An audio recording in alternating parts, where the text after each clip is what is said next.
L'émission Le Vestiaire est une présentation de Hyundai Jean Thibault et de Microbrasserie Charlevoix.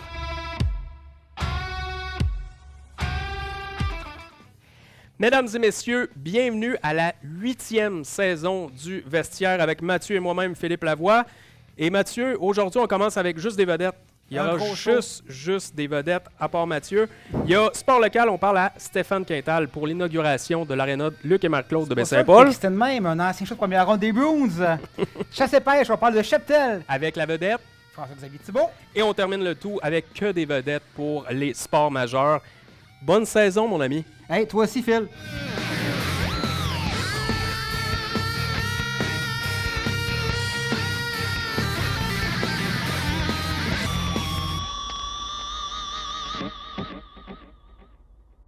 Avec nous pour le sport local, Stéphane Quintal, qui est vice-président à la sécurité des joueurs à la Ligue nationale de hockey, qui sera avec nous à Baie-Saint-Paul le 23 septembre prochain dans le cadre de l'inauguration de l'aréna Luc et Marc-Claude. Stéphane, bonjour. Bonjour, ça va bien? Très bien, merci. On commence à être fébrile un peu, là. Ça s'en vient à grands pas, cette inauguration-là. Oui, c'était beaucoup d'organisations. En premier lieu, j'aimerais beaucoup remercier Sébastien Thibault là, de Hyundai à Baie-Saint-Paul qui m'a donné un gros coup de main pour l'événement parce que cette année, ça n'a pas été... c'est jamais facile de recruter les gars parce qu'il y en a beaucoup qui... comme Francis Bouillon, il est au camp d'entraînement des Canadiens. Ouais. Stéphane Richer, puis il partait en Floride. C'est difficile de trouver une date où je peux avoir tous les joueurs, mais je pense qu'on va avoir quand même un alignement qui va être vraiment le fun des deux côtés. Là. Monsieur Quintal, j'ai une question parce que j'ai l'impression qu'on doit en demander beaucoup aux joueurs de la Ligue nationale, des anciens joueurs. Est-ce que vous en avez beaucoup des demandes comme ça? Non, bien, premièrement, c'est moi qui fais les demandes parce que c'est moi qui l'organise. Okay. Donc, c'est moi qui depuis plusieurs années, là, s'occupe de cet événement-là. C'est moi qui demande individuellement là, à chaque joueur de venir. Puis les anciens Canadiens ont été assez gentils pour... c'est la personne de Brian qui s'occupe des anciens Canadiens à me donner un coup de main là, pour recruter les gars pour venir jouer là, à Baie-Saint-Paul le samedi. Là. Qu'est-ce qui te motive à faire ça, à continuer à t'impliquer? Ouais. Parce que c'est une journée bien remplie. Qu'est-ce qui te motive à continuer? Je l'ai dit souvent en entrevue depuis plusieurs années. C'est une région que j'aime beaucoup, Charlevoix. J'ai toujours passé 2-3 semaines l'été là-bas. C'est une région magnifique. Puis, un an, 2 ans environ, quand Sébastien m'a dit qu'il rénovait l'aréna à Baie-Saint-Paul, ils ont peut-être faire quelque chose avec les anciens Canadiens. Puis tout ça. L'année passée, on a fait un événement avec la poche bleue là, à la Malbaie, à Clermont. Donc, cette année, on a décidé, dans le cadre de l'ouverture de l'aréna, de faire cet événement-là. Mais qu'est-ce que j'ai fait différemment cette année? C'est que ça me stressait à chaque année de voir la vente de billets parce que quand tu invites ces joueurs-là personnellement, tu veux que l'aréna soit pleine puis qu'il y ait de l'atmosphère dans l'aréna. L'année passée, on avait eu Youpi, on va l'avoir encore cette année. Puis là, je suis content parce qu'on a quasiment 850 billets de vendus sur 1000 billets disponibles, fait que ça va vraiment bien, mais on a décidé de donner l'argent de la vente des billets au hockey mineur, au patin artistique de Baie-Saint-Paul. Donc, c'est eux qui se sont occupés de vendre les billets. Comme ça, moi, ça m'enlevait un stress là, pour les semaines avant, pour la vente, parce qu'il fallait toujours faire des points de vente dans les magasins à Baie-Saint-Paul ou à la Malbaie. Ouais. Puis, à chaque semaine, j'ai demandé combien de billets qu'on était rendus. Tout ça fait que cette année, Puis, j'ai eu une commandite aussi de Sylvain Gagnon, de la brasserie Monson à Montréal, qui nous a donné 60 caisses de bière qu'ils vont pouvoir vendre aussi durant le match. Puis, ces profits-là vont être remis aussi au patin artistique pour hockey mineur. Il va y avoir aussi un tailgate. Je ne sais pas c'est quoi le mot français, mais en tout cas, je pense que tout le monde comprend. On accepte tailgate.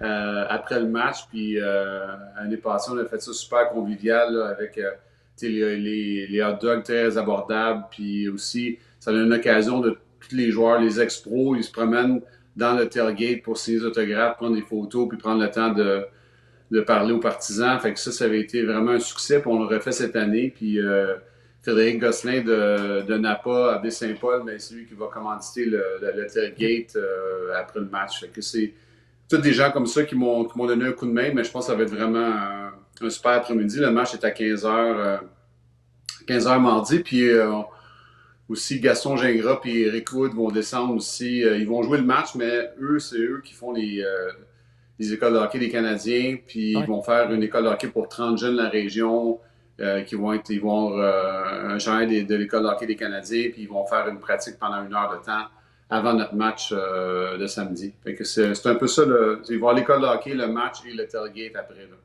C'est un très, très beau programme pour samedi, pour Baie-Saint-Paul en tant que tel, mais même Charlevoix au grand complet.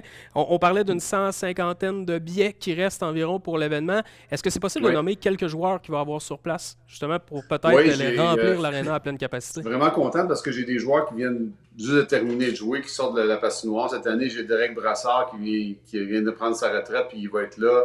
J'ai Antoine Vermette aussi qui va jouer... je vais vous montrer l'équipe de Hyundai. Là. Il y a Pierre-Marc Bouchard, Alexandre Daigle, Maxime Talbot, Antoine Vermette, que j'ai nommé tantôt, Derek Brassard, Dave Pichette, Bruno Gervais. Puis des Canadiens, il va y avoir David Desharnais qui va joindre à nous cette année. Dave Morissette qui va être là. Éric Wood, que j'ai nommé aussi. Gilbert Dionne, Mathieu Dandonneau, Gaston Gingras. Puis moi, puis dans les buts, il va y avoir... Richard Simini ne pouvait pas être là, ça va être Cédric Desjardins qui va le remplacer. Là. Ça va être quand même. Fait que je vais avoir environ, je pense, 18 et 20 ex-joueurs de la Ligue nationale qui vont être présents. Fait que je suis vraiment content. Comme je vous dis, j'étais un peu déçu c'est vraiment difficile de trouver une date où tout le monde peut venir. Là, parce qu'il y a souvent que, comme je prenais l'exemple de Francis qui travaille avec les Canadiens, il est en plein camp d'entraînement. Que c'était plus difficile pour lui de se déplacer. Mais je pense qu'on va donner un bon spectacle. Ça va être vraiment, vraiment le fun. Puis j'espère que les gens vont se rendre en grand nombre. Puis aussi après, ça va être avec le tailgate. C'est pas souvent que les gens peut-être ont la chance de parler à Dave Morissette puis jaser, prendre des photos avec lui. Ils vont avoir la chance de faire ça. Là. Exact. Je pense que c'est une des premières fois qu'on va avoir autant de joueurs de la Ligue nationale sur cette glace-là qui l'aréna est rendue fantastique. Là. On a connu des périodes un peu plus sombres, disons, mais ça vaut la peine. Non, c'est vraiment beau les rénovations qu'ils ont faites. Puis en plus, nous, je pense qu'ils ont une chambre. Il y a 2 chambres qu'ils peuvent mettre en une grande chambre et qu'on va tous s'habiller ensemble. Ça va être... non, c'est vraiment un beau projet. C'est très beau l'aréna, qu'est-ce qu'ils ont fait. Puis... non, j'ai très hâte. Moi, j'arrive jeudi. Là, j'ai très hâte de passer le week-end à Baie-Saint-Paul. C'est ça. Je pense que j'ai pas rien oublié. Là. non, je pense pas. Je pense que tout est complet. Il reste, on vient de le dire, 150 billets environ. Une dernière question, M. Quintal. Si vous aviez, mettons, un petit 2 qui traîne dans le fond du tiroir, quelle équipe va gagner samedi? Hyundai Jean-Roch Thibault ou les anciens Canadiens? Je pense que ça va être serré, mais c'est certain qu'ils ont des joueurs qui viennent juste de terminer de jouer, là, comme Antoine puis Derek Brassard. Nous, on a David Desharnais. Puis, j'ai oublié de nommer la plus importante, c'est Anne-Renée Desbiens qui va être dans les buts pour Hyundai. Je suis désolé, j'ai complètement oublié Anne-Renée, qui vient de la région en plus. J'aurais dû commencer par elle, mais... La muraille charlevoisienne. J'allais parier pour un Canadien avant d'apprendre c'est ça. Ben, l'année passée, elle avait vraiment très, très bien joué contre nous. Elle a fait des arrêts incroyables. Fait que j'espère que ça va être sûrement ça encore cette année. Mais on est vraiment, vraiment content qu'elle soit là. Ben, merci infiniment d'avoir pensé à nous dans votre tournée. Et puis, merci de nous avoir accordé cette entrevue, M. Quintal. Merci beaucoup. Passez une belle soirée. Merci. On se voit en fin de semaine. On se voit en fin de semaine.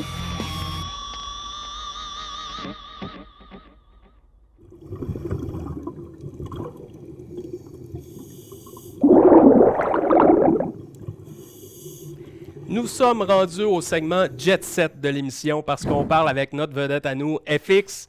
Chronique chasse et pêche. Et aujourd'hui, on n'a pas le choix. Hein. On est en automne, on va parler de la chasse à l'orignal, d'un sujet, et là, tu me pardonneras de poser mes questions simples, le cheptel. Comment qu'on fait aussi pour décider que dans tel secteur, on va y aller avec un boc, puis dans un autre secteur, ça va être 2 femelles? C'est quelque chose que moi, j'ai jamais compris. Puis je sais pas pourquoi, mais moi, à chaque année, j'entends des chasseurs chialer qu'il y a de moins en moins de rignaux. Oui, il y a ça aussi. On va essayer de démêler tout ça. D'abord, ce qu'il faut comprendre, je ne suis pas un biologiste, je ne suis pas un technicien de la faune, je suis simplement un passionné Mais ça compte, de chasse. C'est ça, plus que nous autres. Donc, je vais essayer d'amener ça du mieux que je peux, puis décortiquer ça. Donc, pour revenir avant le ratio, l'inventaire, tout ça, on va revenir au principe de gestion d'il y a 30 ans.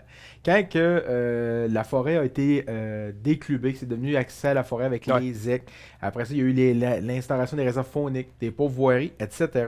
On a eu certains mouvements de cheptel dans plusieurs régions et de manière globale, au tournant des années 80, le cheptel est venu à son plus bas. Donc, ce qui est arrivé, c'est qu'on a eu la loi du mâle qui a été pendant environ 15 à 20 ans dans plusieurs secteurs qui protégeait la femelle. Et à cette période, on était en pleine recrudescence, dans le fond, de la période des coupes forestières. Donc, au Québec, il y avait beaucoup de bois qui se bûchait. Coupe à blanc, puis tout. Coupe forestière égale nourriture. Donc, à cette époque, on avait peu d'orignaux ou une population modérée. Donc, elle a grossi tranquillement avec les coupes forestières, avec des habitats préférentiels et avec une pression de chasse peut-être un peu plus modérée car les gens chassaient plus sur le bord des chemins et sur le bord des lacs. Il n'y avait pas beaucoup de formateurs qui montraient comment chasser l'orignal en forêt à cette époque. On peut acheter à son chalet, dans le fond. Exactement. Un peu de ce principe-là. C'était plus patriotique. On va aller à la chasse en famille, mais il n'y avait pas d'objectif précis. Maintenant, les gens sont très conscientisés. Ils se payent des formations, des analyses de territoire. Ils montent prospecter leur territoire. Donc, l'orignal n'a pas beaucoup de chance. Donc, en gros, c'est une dynamique qui a fait changer les populations aussi. Mais à la base, suite au plan de gestion au tournant des années 90, quand ils ont mis une année sur deux la femelle en prélèvement dans la région de Charlevoix, la zone 27S, ça a eu des impacts positifs parce que un ratio idéal pour les orignaux, c'est un mâle pour 2 à 3 femelles. Donc, si j'ai un mâle, ça prend environ dans le territoire 2 à 3 femelles avec lui pour avoir un équilibre, un ratio en santé. Comme au Saguenay. Effectivement. Je voulais même pas aller là, mais... Pour avoir un ratio exceptionnel, pour avoir un meilleur taux de natalité, puis que les veaux naissent à temps. Comment on calcule ça, les cheptels? Tu sais, vous, tu parles de cheptel. Comment on calcule ça? Nos biologistes du ministère de la Faune font des inventaires aériens dans les différents secteurs du milieu, que ce soit la Seigneurie de Beaupré, la réserve faunique des Laurentides, exemple, les ZEC, les pourvoiries, même les terres privées. On suit beaucoup à ça et aussi, ils vont se fier au succès de récolte par rapport au nombre de permis vendus. Okay. Donc, globalement, c'est comme ça qu'ils vont mesurer la vessabilité et surtout la viabilité à long terme de la chasse. Mais on s'entend qu'il peut quand même y avoir un petit un taux d'erreur quand même. Je veux dire, on va dans la forêt, on n'en voit pas, mais il y en a 4-5, c'est sûr. Je veux dire, ils font ça en hiver, j'imagine, parce que c'est plus facile. Effectivement. Puis après ça, comme là, exemple, on a un plan de gestion qui s'en vient, un nouveau plan. Sûrement qu'il va y avoir des modifications réglementaires. Peut-être la possibilité de récolter un orignal pour plus de permis et non un orignal pour 2 permis. Peut-être que les périodes vont être retardées pour donner plus de chance à nos mâles d'accoupler le plus de femelles possible. Et aussi, on va peut-être avoir des modifications réglementaires au niveau de la possibilité de prélever une femelle à tous les 2 ans. Mais pour cette année, ça, c'est pas changé. C'est changé déjà? Oui, il y a eu des modifications annoncées à la fin août dans la zone 27.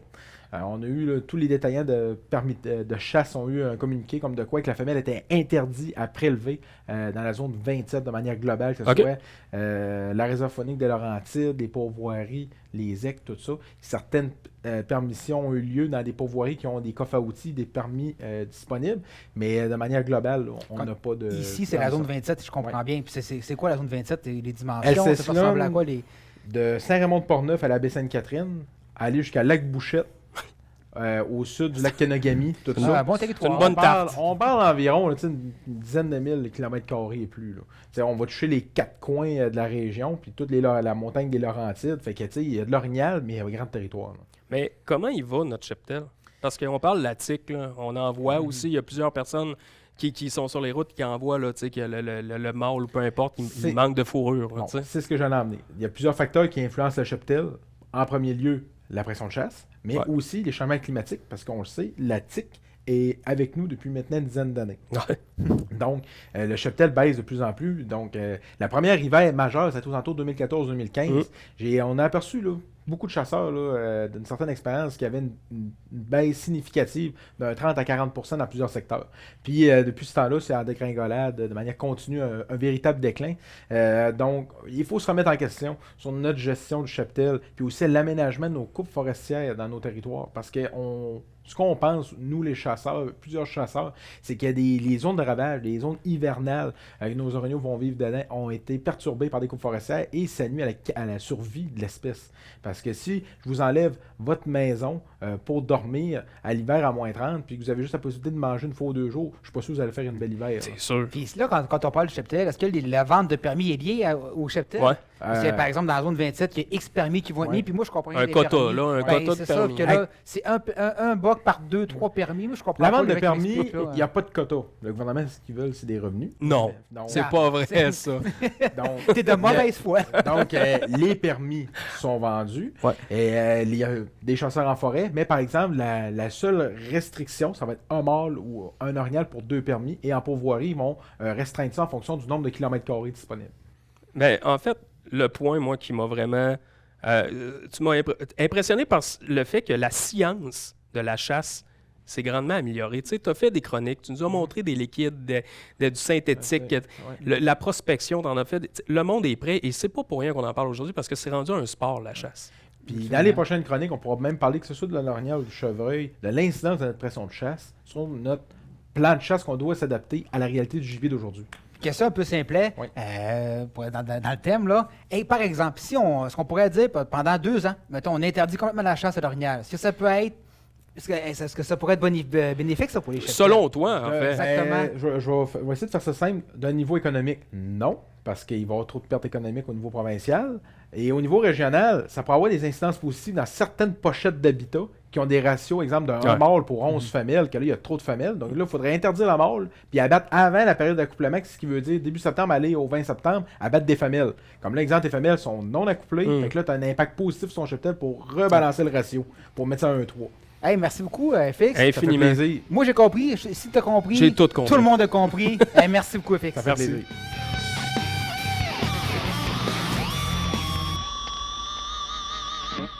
Maintenant, sport majeur. Hey, Phil, t'es prêt? Ah là, ça brasse. Hey, enfin, on commence la saison, nos sports majeurs. Tu sais, c'est drôle, hein, parce que pour moi, c'est le plus beau, la plus belle saison, c'est parce qu'il y a des sports partout. Ah, il y en a tellement. C'est la pire saison pour ma blonde parce qu'il y a du sport tout le temps. Exactement, c'est ça. C'est une balance. J'avais au moins incompréhensible. Écoute, Matt, on va commencer en parlant de hockey. Mais avant ça, je t'interromps. Tu veux me surprendre? Oui, en mon nom personnel, au nom de TVCO, au nom des auditeurs, je vais t'offrir nos plus sincères sympathies pour la retraite de Patrice Bergeron. Écoute, une année difficile, on le sait, ça s'est rajouté. Donc, on voulait simplement t'offrir nos sympathies, Philippe. On va être là pour t'accompagner dans ton cheminement. C'est ridicule, Matt, parce que, sais-tu quoi? Je vis encore dans le déni tant que je verrai pas le Ah, il gilet va revenir. retiré. Ok, il va revenir. Hein? Tu sais, Brady est revenu. Gars, on parle de hockey, on parle du Canadien. C'est chiant, Phil, ça, Mathieu. on va être là pour toi. Merci. Merci. Quand Écoute, des recrues? camp des recrues, on va en parler. Est-ce que c'est un intérêt pour toi, ce camp-là? Parce qu'on en entend parler chaque année. C'est comme ce qui démarre un peu la saison. Un peu partout dans la ligue, remarque, là. Ben, pour moi, c'est une curiosité. Ouais. Moi, j'aime ça le regarder pour ce que ça vaut. Parce que, tu sais, les équipes, c'est pas balancé. Tu sais, Du tout. on s'entend qu'il y a un match Espoir canadien, Espoir Bruins, c'est pas la même qualité. Ben, tu sais, les Browns sont c'est des- 32 sur 32 pour ce qui est de la profondeur. Non, mais c'est ça, vrai, tu sais. absolument, tu sais. Tandis que le Canadien, il y en a des prospects, puis il y avait Ben, un bon c'est spectacle à voir. Mais en même temps, tu sais, ça reste des recrues qui jouent, puis des recrues de tous les styles. Tu sais, t'as des recrues que ça fait longtemps, si on veut, Ben, qui t'as des tentent de processus percer. qui sont plus avancés que d'autres. Oui, puis On le voit clairement comme Buffalo, sont très forts. On le voit Buffalo clairement. sont très forts, Chicago vont être très, très forts aussi. Donc, ça prend avec des pincettes, mais au moins, on peut voir que la bonne nouvelle, du moins pour le Canadien, c'est qu'il y en a de la profondeur. Ben absolument. Puis je dirais même une belle profondeur. Tu sais, on sent qu'il y a des jeunes qui sont là, qui poussent. J'étais curieux de voir, entre autres, Mailloux, on entend tellement Mailloux. parler de lui. Enfin, on le voit en action. On en entend parler pour enfin des bonnes raisons. Ben exactement. Enfin, c'est ce qui vaut sur la glace et non pas hors glace. Fait que ça, c'est une bonne nouvelle en On soi. a vu Radbaker, le nouveau défenseur, le 5e choix. Là, on a vu, moi, j'ai bien aimé aussi Jason Struble, Ouais. lui qui est arrivé de Boston l'année passée, là, pas Boston, les Bruins. Non, non, j'avais l'université. compris. J'avais compris. Honnêtement, moi, j'ai trouvé bien intéressant. Puis, il y a beaucoup de gardiens aussi. C'est Oui. fun, tu sais, de Ouais. voir la progression des gardiens. Là, C'est plaisant pour eux, mais peut-être moins pour l'organisation parce que tu sais, on sait que le choix est déjà fait, là, à moins d'une grosse à surprise. Montréal, ici, effectivement. à le début de là. la saison. Est-ce que tu penses que le Canadien de Montréal a de la place pour ces jeunes-là? À Ou mon combien? avis, moi, je pense pas qu'il y en a, honnêtement. Mais en même temps, c'est les jeunes qui font leur place. Tu sais, il y a un jeune qui arrive, qui le mérite, ils vont y en faire une place. Il va être meilleur qu'un autre, puis il y en a un qui va être copié par la force des choses. Mais je pense que Puis l'autre affaire aussi, c'est-tu un bon timing? Tu sais, les Anglais disent « timing is everything ».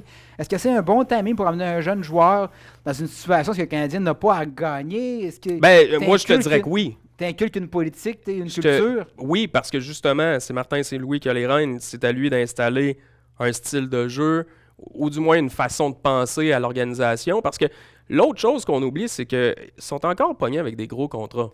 Moins, mais effectivement, il y en a encore. L'année prochaine, là, ça va être comme l'année plaisante parce qu'il va y avoir une marge de manœuvre que je pense pas qu'on ait cette année. Mais tu as raison, on ressort les vieux clichés que c'est aux recrues de forcer la main à l'organisation et je pense qu'il y en a qui vont le faire. Puis des blessures, bon, on a changé un peu l'organisation au niveau des blessures parce que il y en avait pas mal plus. C'est une bonne chose, je pense aussi. Et donc, si on a des bons jeunes qui peuvent prendre la place tout de suite, mais pourquoi pas, le Canadien va être en selle. On va leur en faire de la place si c'est le temps. On l'a vu, Ken Hughes, il est capable de faire de la magie quand c'est le temps. Il est capable de... Pour vrai, il m'impressionne. Pour vrai. On va parler de son été, justement.